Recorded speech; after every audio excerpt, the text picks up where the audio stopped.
મારું નામ જીનલ છે. હું અમદાવાદમાં રહું છું. મેં બીકોમ સ્ટડી કરેલું છે અને આફ્ટર બીકોમ મેં 6 years આઈસીઆઈસીઆઈ પ્રુડેન્શિયલ લાઈફ ઇન્સ્યોરન્સમાં એઝ અ યુનિટ મેનેજર કામ કર્યું છે. અને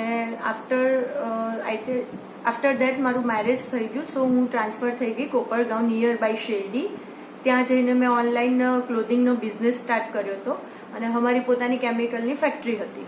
પણ સમહાઉ કંઈક પ્રોબ્લેમ થયો ત્યાં પોલ્યુશનનો, એટલે એ અમે વાઇન્ડ અપ કરી લીધું અને અમે અમદાવાદ ઓગસ્ટ 2022માં અમદાવાદ શિફ્ટ થઈ ગયા. શિફ્ટ થયા પછી હું આઈટી કંપનીમાં જોઈન થઈ હતી એઝ અ એચઆર તરીકે. અને ત્યાં આગળ મારું કોમ્પ્યુટર વર્ક ને એવું હતું, તો એ કરતાં મને રાઈટ હેન્ડમાં બહુ સિવિયર પેઇન અને સ્પાઝમ થવા માંડ્યું હતું. એટલે પછી અહીંયા લોકલ ડોક્ટરનું અમે કન્સલ્ટ કર્યો તો એમને એમઆરઆઈની સજેશન આપ્યું હતું અને એમઆરઆઈ કર્યો. પછી એમઆરઆઈમાં C8 અને T1 બંને જે વેન હતી એ થોરેસિક આઉટલેટ સિન્ડ્રોમ કહેવાય છે, જે એક્સ્ટ્રા ડીપ હોય, એમાં એ કોમ્પ્રેસ થતી હતી બંનેનો.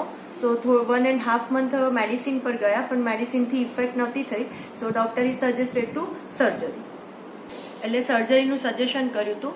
હવે સર્જરીમાં એવું હતું કે અહીંના લોકલ ડોક્ટર પણ કરી શકતા હતા, બટ બિફોર 4 years 2019માં ઓલરેડી મને હમણાં જે પ્રોબ્લેમ પકડાયો હતો C8 T1 નો, સેમ એવો મને લેફ્ટ સાઈડમાં હતો. સો એ વખતે અમે સર્જરી કરાવી હતી અશોકા મેડિકવર હોસ્પિટલ ઇન નાસિક.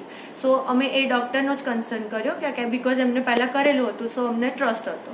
એટલે અમે એમનો કન્સર્ન કર્યો અને એમને પણ એવું કીધું કે આમાં પણ સેમ એ જ પ્રોબ્લેમ છે જે લેફ્ટ સાઈડમાં બિફોર 4 years હતો. સો આપણે સર્જરી કમ્પલસરી કરવી પડે એવી છે. તો સર્જરી કરી, એક ટાઈમ ડિસાઇડ કરી. અને સર્જરી ઇઝ વેરી ડિફિકલ્ટ. એટલે બહુ એને એ જે સર્જરી છે બહુ ડિફિકલ્ટ છે. એને બહુ શાંતિથી અને બહુ જ આમ પેશન્સથી કરવી પડે એવી હતી. સો એમાં બહુ બધા અવર્સ ગયા. આઈ થિંક મને 8 o'clock ઓપરેશન થિયેટરમાં લઈ ગયેલા, તો હું ઓલમોસ્ટ મને 4:30ની આસપાસ મને રિકવરી રૂમમાં ટ્રાન્સફર કરી અને આફ્ટર ધેટ હું માય રૂમ ડિલેક્સ રૂમમાં ટ્રાન્સફર કરી હતી. તો ઇન બિટવીન મારો જે એ પીરિયડ હતો એ એક ડિફિકલ્ટ હતું, કારણ કે આ વખત મારી જે નર્વ હતી જે રાઈટ સાઈડની એ થોડી વધારે કોમ્પ્રેસ અને ડેમેજ થઈ ગઈ હતી.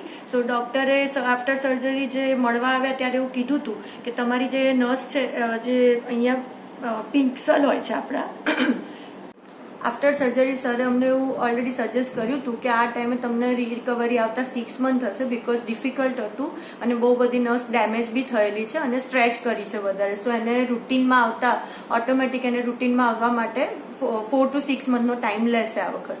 સો અમે ત્યાંથી પછી આફ્ટર 3 days અમે ડિસ્ચાર્જ લઈ અને અમદાવાદ બેક આવ્યા. તો 3 month સુધી તો અમને લાઈક એની મેડિસિન્સ હતી, સ્ટીરોઇડ્સ આપી હતી, એનું પેઇન કિલર આપી હતી, પ્લસ બધું એની ટ્રીટમેન્ટ ચાલુ હતી. અને એ ટ્રીટમેન્ટમાં એવું થતું હતું ઇન બિટવીન કે આઈ કેન નોટ, હું સૂઈ નહોતી શકતી રાઈટ સાઈડ હોય કે મારું સ્ટ્રેચ થાય. સો હું એને ટોટલી 3 month હું મોર્નિંગ હોય કે હું સૂઈ જ નહોતી શકતી રાત્રે. સો પૂરી રાત જાગવું પડતું હતું, સૂતા પણ નહોતું ફાવતું. એ મારું એક ટ્રબલ હતું. આફ્ટર 3 month અમે ફરી એમની પાસે ગયા જ્યારે બતાવવા માટે, રૂટીન ચેકઅપ માટે. ત્યારે એમને કીધું કે કંઈ વાંધો નહીં, આ જે પ્રોબ્લેમ છે એ આવી જશે, પણ હજી ટાઈમ જશે. સો અમે અગેન 2 months વેઇટ કરીએ બધા માટે. પણ આફ્ટર દેટ મને કશું રિકવરીમાં 0.1% બી કશું રિકવરી નહોતી થતી. સો અમે સેકન્ડ ઓપિનિયન માટે બોમ્બે ગયા હતા. અને એ અમારા એક રિલેટિવ છે, એમના રેફરન્સ થ્રુ અમે ડોક્ટર SV ખાદિલકર સર છે, એમને અમે કન્સર્ન કરેલો. સો એમને એ વખતે મને કન્સર્ન કર્યો ત્યારે એ વખતે તો એવું કીધું હતું કે તમારું અત્યારે જે આ પ્રોબ્લેમ છે એમાં આપણે મેડિસિનથી આવી જશે. જો અમે ફર્સ્ટ જ્યારે એમને મળવા ગયા ત્યારે તો આના રિગાર્ડિંગ જ મેડિસિન આપી હતી, પણ એમને મળીને આવ્યા પછી મારું જે પેઇન છે એ જે રાઈટ સાઈડ થતું હતું ને એ લેફ્ટ સાઈડ પણ સ્ટાર્ટ થયું, પૂરા લેગમાં સ્ટાર્ટ થયું, પૂરી બોડીમાં પેઇન સ્ટાર્ટ થયું. સો એ અમને થોડું વરીડ લાગ્યું, એટલે અમે ફરી એમનો કન્સર્ન કરવા ગયા. ત્યારે એમને મારા બધા રિપોર્ટ્સ ને બધું કઢાવ્યું, તો એ ડોક્ટરે એવું કીધું this is a CRPS type 2, જો કોમ્પ્લેક્સ રિજનલ પેઇન સિન્ડ્રોમ કહેવામાં આવે છે, એને સેકન્ડ સ્ટેજનું. સો એમાં શું થાય કે તમારી બોડી જે છે એ સખત પેઇન કરે, નર્વ પેઇન કરે, અને એ પેઇન એટલું બધું જબરજસ્ત હોય છે કે તમે એને બેર નથી કરી શકતા. એમાં જેમ કે ટાંકણી તમને અંદર વાગતી હોય કે તમારું કહેવાય કે બર્નિંગ થતું હોય, કોઈએ આપણે કહીએ લાઈક ગુજરાતીમાં કે આપણે કીડી કેવા ચટકા ભરતી હોય, એ ટાઈપના આખા પેઇન્સ અલગ ટાઈપના 8 to 9 ટાઈપ્સના બધા પેઇન્સ અલગ જગ્યા પર કન્ટિન્યુ 24/7 થતા હતા. સો એમાં પણ અમને પછી સ્ટીરોઇડ્સનું બધું અમારે લેવી પડી હેલ્પ, તો સ્ટીરોઇડ્સ લીધી. તો એ સ્ટીરોઇડ્સ લીધા પછી પણ કોઈ ઇફેક્ટ નહોતી થતી, અને એ સ્ટીરોઇડની ઉલટાની મને બધી આમ કહેવાય ને સાઈડ ઇફેક્ટ્સ થવા માંડી. સો મારો ફેસ છે કે મારું આખું બધું બોડી બધું ચેન્જ થઈ ગયું, અને મારું વેઇટ પણ ત્યાંથી સીધું 23 kgs વધી ગયું હતું. સો મારો ફેસ છે કે I can not bear my, હું મારા શરીર મારું જ વજન હું નહોતી ખમી શકતી, હું સૂઈ નહોતી શકતી, બેસી નહોતી શકતી. સો બહુ બધા પ્રોબ્લેમ્સ થયા. પછી ફરી અમે ડોક્ટરને કન્સર્ન કર્યો કે ભાઈ આવું આવું થાય છે, ફોટોગ્રાફ્સ મોકલ્યા, તો કે ના તમે મળવા આવી જાઓ. પછી સ્ટીરોઇડ્સને ધીરે ધીરે ઓછી કરીને જોયું કે ભાઈ એની બીજી કોઈ ઇફેક્ટ થાય છે હવે દવાઓની, પણ એનાથી પણ કોઈ ઇફેક્ટ નહોતી થતી, કોઈ મેડિસિન મારી પર ઇફેક્ટ જ નહોતી કરતી. સો અમે જેટલી બી મેડિસિન લીધી એ 0 થઈ ગઈ ત્યાં સુધી. પછી ડોક્ટરે એવું કીધું કે 24/7 આટલા મહિનાથી જો પેઇન હોય તો હવે આપણે સૌથી પહેલા ઇમ્પોર્ટન્ટ છે ને પેઇનને સ્ટોપ કરવું પડે, કારણ કે જે સાયકલ છે એ તોડવી પડશે. તો એના માટે આપણે હવે જવું પડશે પેઇન મેનેજમેન્ટના ડોક્ટર પાસે. સો એમને એક રેફરન્સ આપ્યો હતો અમને ઓલરેડી કે આવી રીતે છે, અને ડોક્ટર પ્રીતિ દોશી કરીને છે પેઇન મેનેજમેન્ટ, એ કરે છે. પછી અમે એમની જોડે વાત કરી કે આ અમદાવાદમાં પોસિબલ છે, તો કે હા પોસિબલ છે. સો અમે પહેલું એમનું જે સ્ટેપ હતું, જે પછી પેઇન મેનેજમેન્ટમાં પહેલું સ્ટેપ છે RFA, જે એમાં એવું હોય છે કે તમારી જે બી નસ અંદર તમારે દૂરબીન નાખીને જુએ છે કે કઈ નસ ડેમેજ છે અથવા કઈ નસ ઓછી વર્ક કરે છે. તો એ લોકો ડાયરેક્ટ એ નસને એવું એક ઇન્જેક્શન આપી દે છે જે એનેસ્થેસિયા જેવું, કે વેન તમારી સ્ટોપ થઈ જાય, જેની જરૂર ના હોય, બોડીમાં ઇફેક્ટ બી ના થાય, અને પેઇન તમારું બધું સ્ટોપ થઈ જાય એવું. પણ એ જે ટ્રીટમેન્ટ લીધી તો એમાં પણ હું અનસક્સેસ ગઈ. સો મને ઉલટાનું પેઇન એટલું એનાથી પણ વધારે થવા માંડ્યું હતું બધું. સો એ સ્ટેપ અમે અહીંયા કર્યું હતું, પણ એમાં પણ અમને કોઈ અસર ના થઈ.